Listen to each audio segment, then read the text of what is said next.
गैरहजर केला आणि दुसरं म्हणजे की उद्धव ठाकरे यांच्याकडून जे विधेयक होतं त्याच्या विरोधात मतदान करण्यात आलेलं आहे।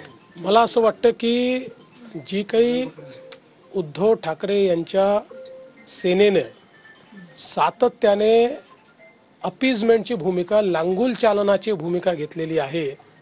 केवळ एका समाजाच्या पाठीशी उभं राहायचं ही जी काँग्रेसची परंपरा होती लांगुल चालनाची, ती अल्पसंख्याक लांगुल चालनाची परंपरा उद्धव ठाकरेजींच्या सेनेने अंगीकारली हे पाहून मला अतिशय दुःख झालेलं आहे।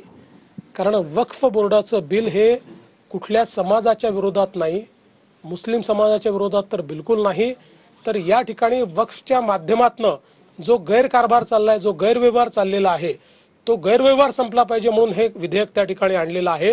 आणि अशा परिस्थितीमध्ये केवळ परसेप्शन करता आणि मतांच्या लाचारी करता अशा प्रकारे जर त्याचा विरोध ते करत असतील तर मला असं वाटतं महाराष्ट्रातली जनता पाहते आहे, त्यांना दिसतंय कशा प्रकारे ते या ठिकाणी लांगुल चालन करतायत हे सगळ्यांच्या लक्षात आलेलं आहे।